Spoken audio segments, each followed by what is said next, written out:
দুনিয়ার সবচেয়ে সহজ রেসিপি হচ্ছে পুডিং বানানো। আজকে আমি বেবি পুডিং এর রেসিপি আপনাদের সাথে শেয়ার করব। আমি এটার নাম দিয়েছি বেবি পুডিং। এটাকে আমি খাবো নাকি সাজিয়ে রাখবো টেবিলে বুঝতে পারতেছি না। আসসালামু আলাইকুম, সবাই কেমন আছেন? আলহামদুলিল্লাহ আমিও ভালো আছি, আশা করি আপনারাও ভালো আছেন। তো এখানে আমার মেবি 300 গ্রাম মতো গরুর দুধ হবে। এটাকে আমি ভালোভাবে চিনি দিয়ে জাল করে একটু ঘন করে নিয়েছি, আর এখানে একটা ডিম ফেটিয়ে আমি ডিমটা দিয়ে নিয়েছি। এগুলা ভালোভাবে মিশিয়ে নিতে হবে। আশা করি ভিডিওটা ভালো লাগবে, ভালো লাগলে কিন্তু অবশ্যই শেয়ার দিবেন। ডিমটা দেওয়ার পরে আমি একটু ভালোভাবে মিশিয়ে নিয়েছিলাম। ডিমটা তো আমি আগে থেকে ফেটিয়ে নিয়েছি, এজন্য আর বেশি মিশাতে হবে না। এখানে আমি একটু ভ্যানিলা এসেন্স দিয়ে নিয়েছি। আপনাদের হাতের কাছে না থাকলে লেবুর রসও দিতে পারেন, লেবুর রস দিলেও হবে, কারণ ডিমের একটা বাজে স্মেল আসে, সেই স্মেলটা যেন না আসে, এছাড়া কিছুই না। তো এখানে আমি একটু ক্যারামেল তৈরি করব। 1 চামচ হচ্ছে আমি চিনি দিয়ে 1 চামচ পানি দিয়ে ভালোভাবে জাল করে নেব। যেই কালারটা চেঞ্জ হয়ে যাবে আমি উঠিয়ে নেব। কালারটা আমার চেঞ্জ হয়ে গেছে, আমি উঠিয়ে নিচ্ছি।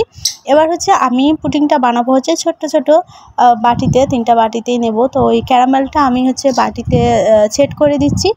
সেট করে 1 মিনিট অপেক্ষা করব জমাট বাঁধানোর জন্য।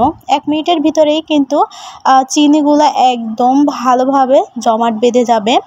আর এটা বানাতে কিন্তু খুবই সহজ, মাত্র 15 মিনিটে কিন্তু আপনি বানিয়ে ফেলতে পারবেন। হাতে যদি সময় না থাকে তাও 15 মিনিটে আপনি বানিয়ে নিতে পারবেন। অনেক সময় বাচ্চারা কিন্তু এই পুডিং খাওয়ার জন্য বায়না ধরে। অনেকেই মনে করে পুডিং বানানো খুব ঝামেলা, অনেকেই আবার ভাবে যে পুডিং জমাট বাঁধে না। আমার এই টিপসগুলো ফলো করলে আপনারা কিন্তু একদম খুব সহজে পুডিং বানিয়ে ফেলতে পারবেন। জীবনে যে প্রথমবার বানাবে সেও কিন্তু সাকসেস হতে পারবে, এত সহজ পুডিং বানানো। তো আমি পানিটা আগে থেকে বলক উঠিয়ে এখানে একটা স্ট্যান্ড দিয়ে নিয়েছি, দিয়ে হচ্ছে আমি ঢাকনা দিয়ে ঢেকে দেবো মাত্র 15 মিনিট। 15 মিনিটে দেখেন একদম ফুলে টইটুম্বুর হয়ে গেছে, পারফেক্ট কিন্তু আমার পুডিংটা হয়ে গেছে। এবার হচ্ছে আমি উঠিয়ে নেব। 15 মিনিটে হয়ে গেছে এটা।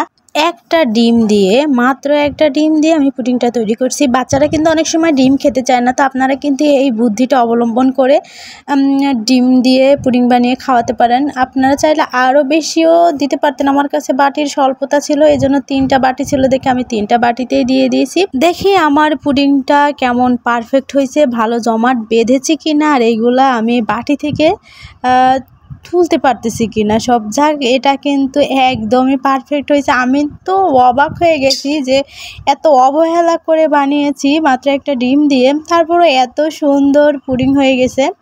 দেখেই কিন্তু বুঝতে পারতেছেন এই পুডিংটা খাবো কি আমি টেবিলে সাজিয়ে রাখবো বুঝতেই পারতেছি না।